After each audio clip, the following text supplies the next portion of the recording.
Hello everyone, welcome back to my channel. It's Monica of Greyglamma Kitchen. Today I am going to show you how to make the creamy rice pudding. I am going to use whole milk. If you can't find liquid whole milk where you are, you can use powdered whole milk and mix it in water to get the quantity. Meanwhile, please like the video, leave a comment and subscribe to my channel.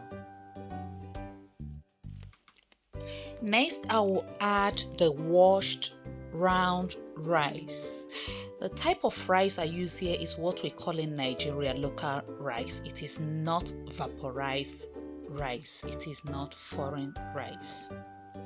Then you add some lemon zest and a stick of cinnamon to the milk and the rice and stir.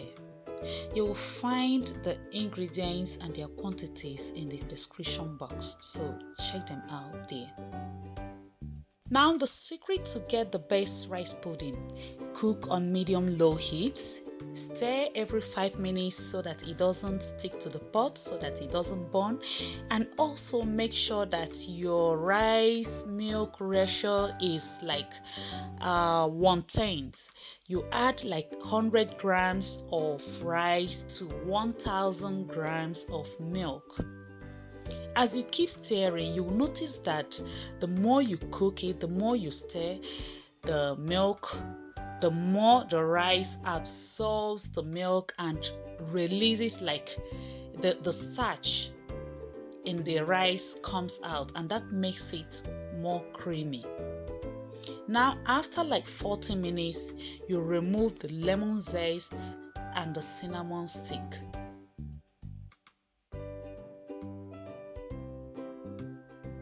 Now is the time to add the sugar. You add sugar according to taste.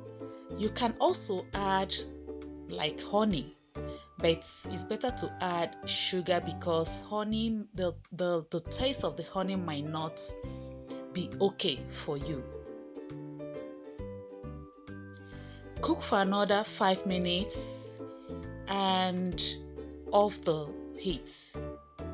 You can remove the pot from the heat. And then we are now going to add the butter, just little size, a little amount of butter. Stir it into the pudding, and the pudding is ready. It comes out creamy. It comes out rico and very delicious. As they say that the taste of the pudding is in the eating. I hope you'll try this at home so that you will confirm it. This is homemade rice pudding. Creamy and delicious. Thank you for watching this video. I hope you try it at home just like I said. Traditionally, rice pudding is served with powdered cinnamon sprinkled on top or a biscuit on top of the rice pudding, but you can get creative just like me. I sprinkled some dry nuts. You see this? You know what this is? These are wafer sticks. So I added some wafer sticks to give it the crunchy taste. It came out so delicious. Try this at home and tell me how it comes out. Thank you for watching. Don't forget to like, share the video, and see you in the next one. Till then, bye.